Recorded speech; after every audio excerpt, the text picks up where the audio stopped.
A shadow falls across the English coastline in the summer of 1940 as a sleek twin-engine fighter carves through mist over the channel. Its 420mm cannons ready to fire. Pilots called it powerful, and some called it cursed. Before this story ends, you will hear why a hidden engine decision sealed its fate, and how a fighter that seemed set to be one of the most fearsome of its era fell from promise to obscurity after only a little more than 100 aircraft were built. Stay with this, because in a moment, you will hear the real reason that so many sorties were cut short by a flaw buried deep in its heart. The need for a new fighter began years earlier, not in war, but in worry. By the middle of the 1930s, the Royal Air Force wrestled with a strategic problem. Current-day fighters like the Hawker Hurricane and the Supermarine Spitfire promised speed and agility, yet their machine gun armament, even with 8 guns, lacked the destructive punch needed to tear down modern bombers quickly, especially at long range. Air Ministry studies concluded that a short firing window at high speeds demanded heavier weapons. The answer was cannon, not rifle-caliber fire. So in 1935, the Air Ministry issued a bold requirement known as F-37/35, demanding a single-seat day and night fighter with 4 cannons and a top speed at least approximately 40 miles per hour, or about 64 kilometers per hour, faster than contemporary bombers. It was a gamble on firepower and speed, and it set the stage for a radical design that would become the Westland Whirlwind. Enter William Edward Teddy Petter at Westland Aircraft in Yeovil, Somerset. Petter's team pursued a clean, compact, all-metal monoplane with a tightly streamlined fuselage and an advanced cockpit. The Whirlwind's canopy offered a near bubble-like field of view that pilots would later praise, a crucial edge during low-level operations over water and land. Early work considered Rolls-Royce Kestrel engines, but the airframe matured around the Rolls-Royce Peregrine, a compact liquid-cooled 12-cylinder power plant derived from the proven Kestrel lineage. The Peregrine promised nearly 900 horsepower per engine in its early form, with potential for more if development continued. Petter built the fighter around its engines, integrating the radiators into the inboard wing roots to reduce drag and keep the airframe slender. It looked aggressive because it was designed for speed and hitting power. The prototype, serial L6844, flew for the first time in October of 1938 from Westland's airfield. Early tests showed an aircraft that was both fast and stable, especially at low altitude. The new fighter reached roughly 360 miles per hour at around 15,000 feet, or about 580 kilometers per hour at about 4,600 meters, placing it among the quickest combat aircraft then flying. More striking than its speed, the Whirlwind carried 4 Hispano-Suiza HS-404, 20mm cannons concentrated in the nose. In practical terms, that meant a short, dense burst of explosive shells that could shred even heavily built bombers. It was among the most heavily armed fighters in the world when it appeared. Air Ministry enthusiasm followed, and in early 1939 a first order for 200 aircraft was placed, with a second 200 planned once the first batch was complete, signaling confidence that this would be one of the most important fighters in the Royal Air Force arsenal. The secrecy around the type added to the mystique, as photographs and details remained limited in the early war years. Yet from the start, there was a whisper of trouble. The Rolls-Royce Peregrine needed continued development time, test hours, and priority in the engine maker's crowded wartime schedule. By early 1940, as Britain braced for combat, the Merlin engine took center stage, powering Hurricanes and Spitfires that guarded home skies. The Peregrine, built in smaller numbers, faced both reliability challenges and production bottlenecks. Even so, Westland pressed on, and the first production Whirlwind fighter bomber, Mark I, flew in June of 1940, with service deliveries in July. The aircraft reached squadrons a little too late for the Battle of Britain's peak fighting, but just in time for a new phase of the air war over the Channel. Now, picture the southwest of England, Royal Air Force Exeter, Royal Air Force Charmy Down, and other bases along the western approaches, with convoys moving under constant threat from German raiders. In July of 1940, the Whirlwind entered service with No. 263 Squadron. The squadron spent months wrestling with engines and cannons, working out teething issues while also flying convoy protection patrols. The unit's operations record books show the cadence of sorties, scrambles, and returns to base, each flight a line of ink that tells a story of endurance and frustration in equal measure. By late 1940, only a handful of Whirlwinds were on strength due to slow engine deliveries, but morale improved when pilots began to appreciate the fighter's stability, speed near the deck, and that crystal-clear view out of the canopy. You will soon hear a secret at the core of the Whirlwind's fall, but first, the thrill of those early patrols. Imagine low-altitude runs just above wavetops, the aircraft's nose steady, the two peregrines singing at a steady pitch, the pilot scanning for periscopes, motor gun boats, or slim pencil shadows of enemy aircraft crossing the misty horizon. On 12 January 1941, off the Isles of Scilly, a patrol from 263 Squadron engaged a Junkers Ju-88. The Whirlwind's firepower made every second count. Pilots learned to close to short range and fire a single devastating burst. The cannons offered remarkable striking power, but however, they could jam. And when they did, a pilot was left with a high-performance airframe and nothing to throw at the enemy. That risk lurked in every encounter, and ground crews fought constantly to improve feed reliability and ammunition handling. Across the Channel, runways and railway sidings in northern France became targets for hit-and-run attacks. The Whirlwind excelled as a low-level striker. In August of 1941, 4 Whirlwinds were bounced by a larger formation of Messerschmitt Bf-109s while striking an airfield target. Though outnumbered roughly 5-1, the Whirlwinds battled out, with 2 German fighters destroyed and 3 of the 4 British machines damaged, a rough draw won on sheer stability, speed near the ground, and those 4 cannons when they worked as intended.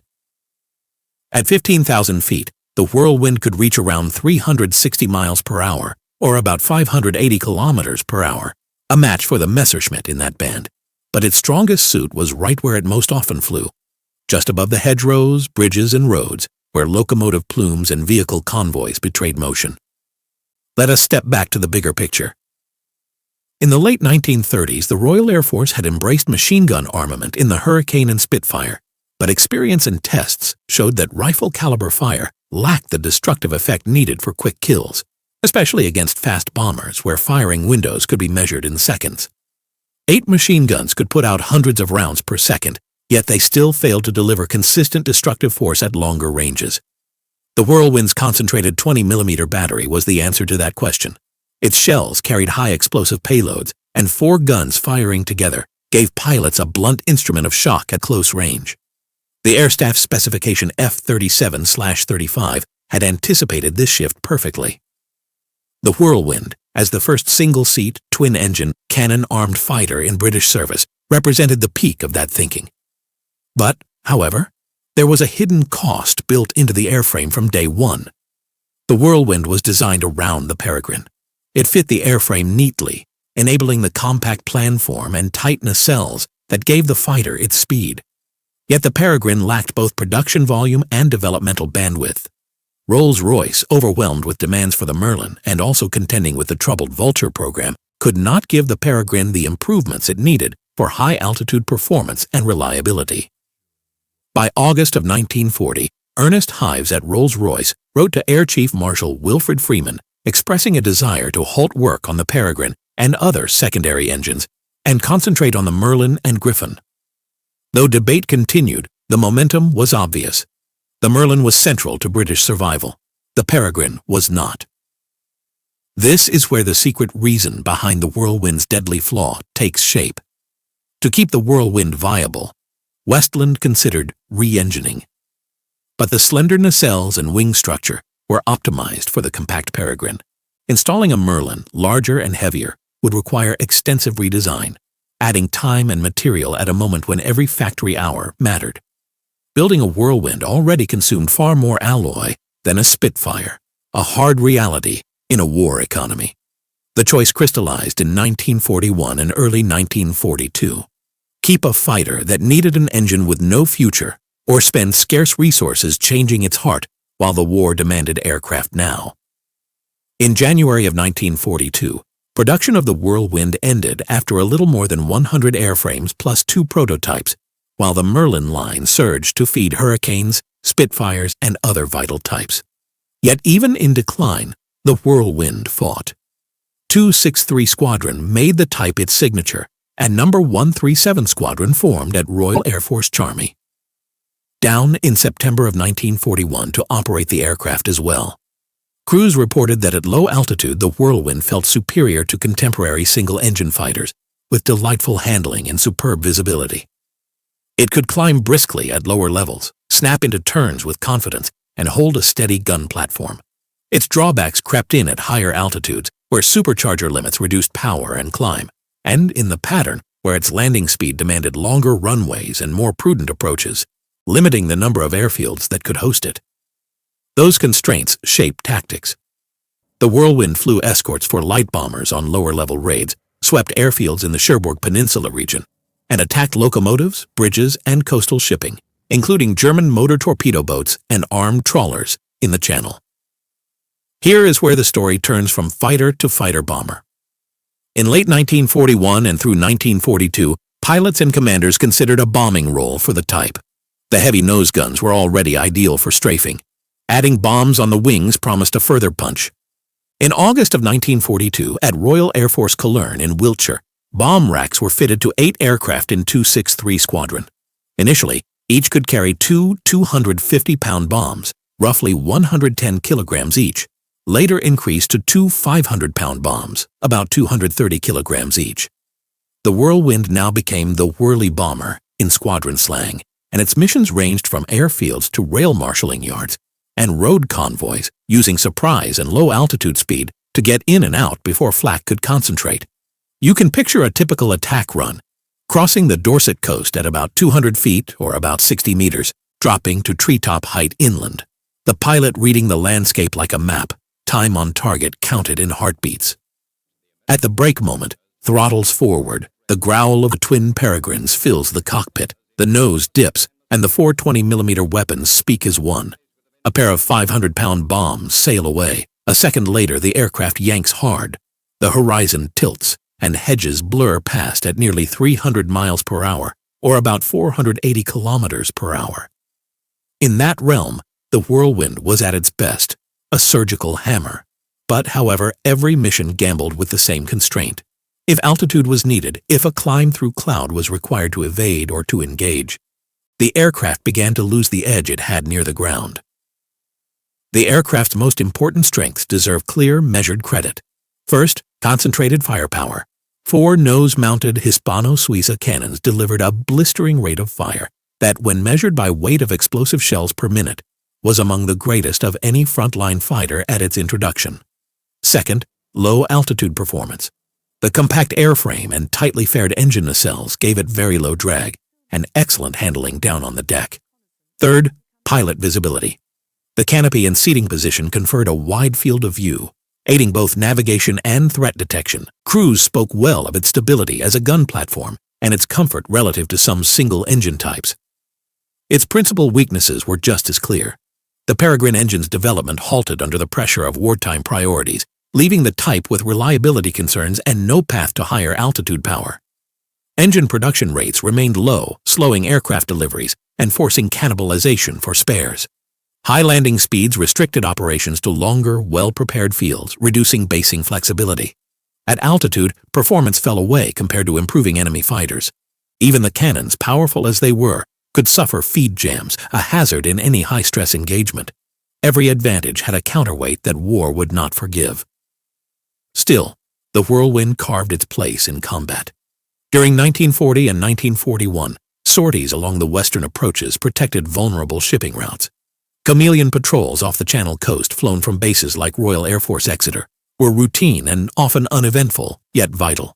In 1 month, operations records list multiple convoy patrols with nothing seen, a reminder that deterrence and presence were as important as fire and smoke. When contact came, the Whirlwind's punch mattered. On 8 February 1941, a success over an Arado reconnaissance floatplane was recorded, a small fight in a long war, but a clue to how the type could surprise and strike. As the war evolved, tactics shifted to rhubarb, low-level fighter sweeps, and cross-channel strikes. These demanded aircraft that could absorb damage, deliver precise blows, and outrun interception at low level. The Whirlwind found a niche, yet the German response grew sharper too, with faster interceptors and denser flak belts. The machine's inability to grow with the war shadowed its sortie lines. The Merlin-powered Hurricane and Spitfire families gained improvements and more altitude performance. The twin-engine Bristol Beaufighter expanded as a night fighter and strike platform. Then, critically, the powerful Hawker Typhoon arrived, bringing a single-engine hammer with great low-altitude speed and heavy armament. Against that tide, a twin-engine fighter built around a discontinued power plant could not stand. There is also the often misunderstood production story. Early wartime hopes imagined hundreds of Whirlwinds. Initial orders totaled 400, a sign of how important the concept seemed. But material realities, factory resources, and the pressure to build Lysanders for Army cooperation in the early war months all went into the calculus of what to build, where, and when. In the end, a little more than 100 Whirlwinds were produced, with production ending in January of 1942. The last operational sorties came in late November of 1943, when 263 Squadron flew the final attacks. By the end of that year, the unit converted to Hawker Typhoons, while formal obsolescence followed in 1944. A promising fighter had run its course. Numbers alone tell the starkest version of the truth. Only a little more than 100 Whirlwinds built. Only 2 operational squadrons used the type in combat, with a third tied to limited roles. Service from mid-1940 to late 1943. That is short service in a long war. Yet within that span, it delivered blows where needed and protected vital sea lanes, a quiet contribution often overlooked. Let us humanize the story with the voices of the pilots. Accounts from squadron histories describe the aircraft as delightful to fly at low level. One veteran noted the view as a confidence builder in hectic doglegs along the coast. Another remembered the cannons shaking the cockpit with their deep thump when fired, a visceral reminder of the machine's purpose. Yet nearly every line includes the word however. However, the engines needed watching. However, altitude robbed its edge. However, the guns could jam at the worst moment, turning a sure kill into a frantic break. These are not the words of a failed aircraft, but of one that stood on the edge of greatness and was pulled back by supply chain knees-haw and strategic decisions made far from the flight line. There is a mystery at the heart of the Whirlwind that many have argued over. Why did a fighter so advanced for its time vanish so fast? The hidden reason is not that it was unworthy. The hidden reason is that its success depended on an engine without a future. Rolls-Royce, under orders and necessity, poured everything into the Merlin and later the Griffon. The Peregrine could not compete for attention, test bench time, and materials. Westland knew that the airframe could not easily accept a larger engine without a major redesign. In a war that demanded urgent production, there was no appetite for that gamble. The choice condemned the Whirlwind, not for a lack of courage or invention, but for a lack of an engine path. That is the dark truth behind the aircraft's deadly flaw. An orphaned power plant that turned a potential thoroughbred into a limited-run specialist. Even so, there were efforts to salvage potential. Proposals for an improved Whirlwind Mark II with a higher altitude supercharger and 100-octane fuel existed on paper, suggesting that a little more power could have extended the aircraft's ceiling and reach. But without Peregrine development, paper stayed paper. Airframe alloy demands were also a factor, with Whirlwind construction needing substantially more material than a Spitfire, another hard arithmetic in wartime.